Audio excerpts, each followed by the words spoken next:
ආයුබෝවන් සියලුම දෙනාට මගේ ගෙත්තම channel එකට ඔයාලව ආදරයෙන් පිළිගන්නවා. අද මම කියලා දෙන්න යන්නේ මේ ලස්සන t-shirt එක ගොතාගන්නේ කොහොමද කියලා. පහළ තියෙන bell icon එක click කරලා මාව subscribe කරලා තියාගන්න. මේ වගේ වටිනා නිර්මාණ මම ඉදිරියටත් කියලා දෙනවා. අද මම කියලා දෙන මේ t-shirt එක දිගට ගොතලා ඔයාලට kurta top එකක් විදිහට ගොතා ගන්නත් පුළුවන්. ඒ වගේම ඉදිරිපස්ස open කරලා ඔයාලට overcoat එකක් විදිහට ගොතා ගන්නත් පුළුවන්. එතකොට මම අද මේක ගොතන්නේ T10 සහ T20 කියන යාන් වර්ග දෙක භාවිතා කරලා.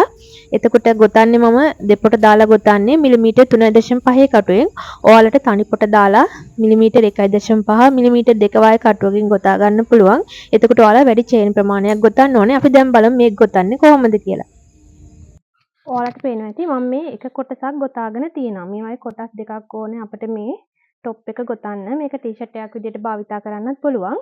මේක අපි ගොතාගන්නේ දැන් මේ ඉදිරිපස්සේ ඉඳලා මේ තියෙන එක කොටසක්නේ. එතකොට මේ ඉදිරිපස්සේ ඉඳලා ඔයාලට මෙන්න මේ පිටුපස අවශ්‍ය උස වෙනකන් තමයි අපි චේන් ප්‍රමාණය ගොතා ගන්න ඕනේ. ඒ කියන්නේ මෙතන ඉඳලා මෙන්න වටේට ගිහිල්ලා මෙතන අවසන් වෙන තැනට වෙනකන් තමයි අපි චේන් ප්‍රමාණය ගොතාගන්නේ. එතකොට මේ කොටසේ පළල ගන්නේ මෙන්න මේ අපේ ශරීරයේ මැද්දේ ඉඳලා මෙන්න මේ පැත්තට ඔයාලට අවශ්‍ය පළල ප්‍රමාණය.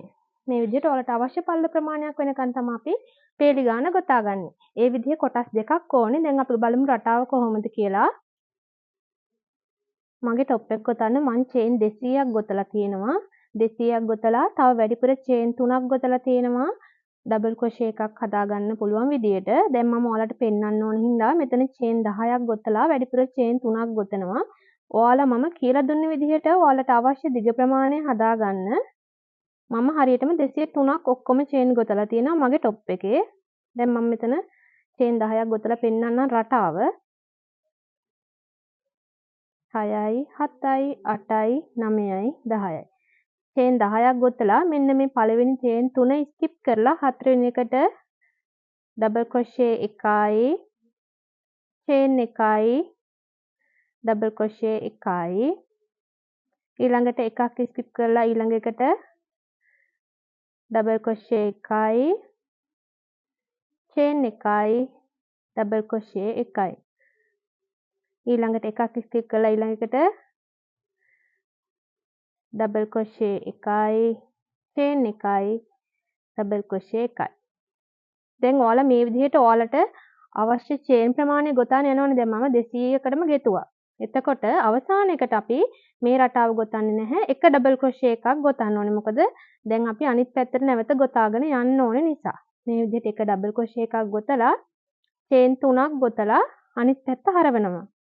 හරවගෙන දැන් නැවතත් ඊළඟට මෙන්න මේ චේන් එකේ හිඩැස ඇතුළට ඩබල් ක්‍රොෂේ එකයි චේන් එකයි ඩබල් ක්‍රොෂේ එකයි නැවත ඊළඟ එකට ඩබල් ක්‍රොෂේ එකයි චේන් එකයි ඩබල් ක්‍රොෂේ එකයි නැවත ඊළඟ එකටත් ඩබල් ක්‍රොෂේ එකයි චේන් එකයි ඩබල් ක්‍රොෂේ එකයි අවසාන ඩබල් ක්‍රොෂේ එක කියන්නේ අවසාන අපි පටන් ගත්ත චේන් 3නේ මෙතන තියෙන. ඒකෙන් තුන්වෙනි චේන් එකේ මුදුනට ඩබල් ක්‍රොෂේ එකයි.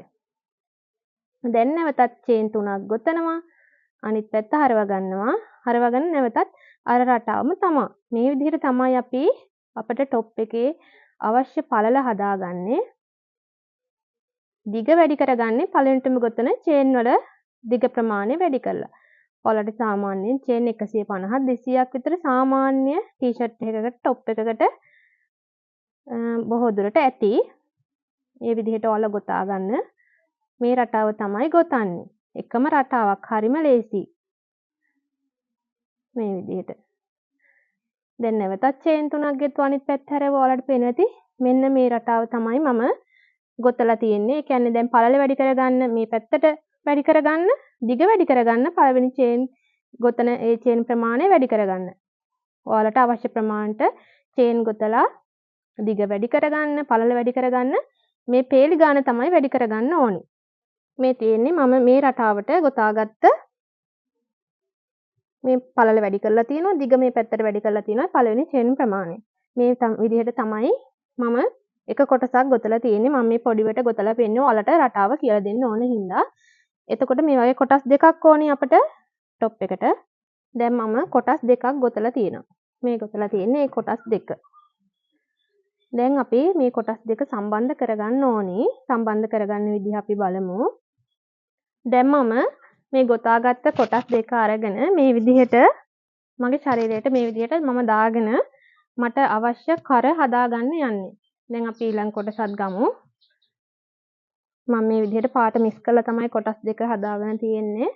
එතකොට දැන් අපි මේ විදිහට පිටිපස්සෙනුත් එක ගානට එන්න, ඉදිරිපස්සෙනුත් එක ගානට එන්න කොටස් දෙක තියාන ඉස්සෙල්ලාම දැන් ඔයාලට අවශ්‍ය කර ප්‍රමාණය මෙතනින් මාකර් එකක් දාගන්න. ඊට පස්සේ එතන ඉඳලා පල්ලෙහාට ඉදිරිපස්ස කොටස සම්පූර්ණයෙන්ම අවසන් වෙන තෙක් සම්බන්ධ කරගන්න. මේක টොප් එකක් වගේ පාවිච්චි කරන කෙනෙකුට එතන ඉදිරිපස්ස ඕපන් එකක් තියන්න මෙන්න මේ මැද හරියට සම්බන්ධ කරලා නතර කරන්න පුළුවන්. ඊළඟට පිටිපස්සෙනුත් ඔයාලට අවශ්‍ය කර හැඩය අවශ්‍ය කර ප්‍රමාණය මේ විදිහට ඉතුරු කරලා ඉතුරු ටික පල්ලෙහාට සම්බන්ධ කරන්න. ඊළඟට අත්කට හදන්න අපි මෙන්න මේ විදිහට තමයි සම්බන්ධ කරගන්න ඕනේ. අවශ්‍ය අත්කට ප්‍රමාණය ඉතුරු කරලා මේ විදිහට පල්ලෙහාට සම්බන්ධ කරගෙන යන්න. ඒ විදිහට අනිත් කොටසේ සම්බන්ධ කරගන්න. එතකොට සම්පූර්ණයෙන්ම ටී-ෂර්ට් එකේ වැඩ නිමා වෙනවා. මේක টොප් එකක් විදිහට භාවිතා කරන්නත් පුළුවන්, ටී-ෂර්ට් එකක් විදිහට භාවිතා කරන්නත් පුළුවන්. එතකොට ඔයාලා දැන් මේකට අවශ්‍ය කෙනෙකුට මේ පළල ප්‍රමාණයට රෙදි කෑල්ලක් කපලා ඇතුළට ලයින් එකක් මහගන්න පුළුවන්. හැබැයි අපි සම්බන්ධ කරගන්න කලින් ලයිනින් එක මහගෙන ඉන්න ඕනේ. මහගෙන ඉවරලා තමයි ඔයාලා මේක සම්බන්ධ කරගන්න ඕනේ. මේ ටී-ෂර්ට් හැඩය ලබා ගන්න අපිට ඉදිරිපසින් මූට්ටු වෙන්න ඕනේ. එතකොට පිටුපසින් මූට්ටු වෙන්න ඕනේ. ඒ වගේම අංශය දෙපැත්තෙන් මූට්ටු වෙන්න ඕනේ. ඒ කොටස් ටික අපි මූට්ටු කරගන්න පුළුවන්. මේ මැෂින් එකේ මූට්ටු කරගන්න පුළුවන්. අතින් මහන ඉදි කටුවකින් මූට්ටු කරගන්න පුළුවන් සාමාන්‍ය විදිහට මහලා. නැත්තම් ඔයාලා දන්නවා මෙන්න මේ විදිහට ලිස්සා හැරීම් වලින් කොටස් දෙක එකතු කරගනිමින් ඒ කියන්නේ කන පිට පැත්තෙන් තමයි එකතු කරගන්න ඕනේ. හොඳ පිට පැත්තට හරවපුවාම මේ ලිස්සා හැරීම් පේන්න බෑ.